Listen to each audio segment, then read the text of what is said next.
অপুর বিস্ময় হচ্ছিল না যে এই জনমানবহীন দ্বীপেও দুজন মানুষ বসে আছে। সে দ্রুত সেখানে গিয়ে দেখার চেষ্টা করল, কিন্তু কাছে গিয়ে দেখল এগুলো কোনো মানুষ নয়, বরং মানুষের আকৃতির দুটি সমাধি। অপু কিছু বুঝে ওঠার আগেই হঠাৎ তার উপর একটি বিশাল ছায়া এসে পড়ল। সে অবাক হয়ে পিছনে ফিরে তাকালো এবং দেখল প্রায় ১০০ মিটার লম্বা এক দানবী দাঁড়িয়ে আছে। এই দৃশ্য দেখে অপু ভয়ে প্রায় জ্ঞান হারানোর দাসা। সে তড়িঘড়ি করে নৌকায় উঠে পালানোর চেষ্টা করল, কিন্তু পরের মুহূর্তেই দানবী মেয়েটি তাকে নৌকা সহ খুব সহজেই তুলে নিল।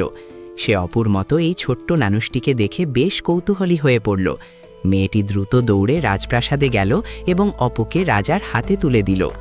অপুর বিস্ময়ের শেষ ছিল না যখন সে দেখল সেখানে তার অনেক দিন ধরে নিখোঁজ থাকা স্ত্রী পূর্ণিমাও বন্দী হয়ে আছে। রাজার কাছে এই মানুষগুলো ছিল খুবই তুচ্ছ, কিন্তু রাজা রেগে না গিয়ে বরং তাদের থাকার জন্য একটি সুন্দর ছোট্ট রাজপ্রাসাদ তৈরি করে দিলেন। অপু ভেবেছিল হয়তো এই ভিনদেশেই সে তার বাকি জীবনটা পূর্ণিমার সাথে শান্তিতে কাটিয়ে দেবে, কিন্তু কে জানতো যে পরিস্থিতি হুট করে পাল্টে যাবে। একদিন রাজা খুব উৎসাহ নিয়ে অপুকে দাবার লড়াইয়ে আমন্ত্রণ জানালেন।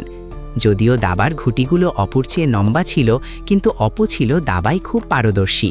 কয়েক চালের মধ্যেই সে রাজাকে মাত করে দিল। রাজা এতে প্রচণ্ড রেগে গেলেন এবং তখনই তাদের খাঁচায় বন্দি করে ফেললেন। শুধু তাই নয়, রাজা তার পোষা কুমির ছেড়ে দিলেন তাদের ওপর একটি মরণ খেলায় জেতার জন্য। অপু তখন বুঝতে পারল যে তারা আসলে রাজার কাছে খেলনা ছাড়া আর কিছুই নয়। অপু অনেক চেষ্টা করেও কুমিরের সাথে পেরে উঠছিল না।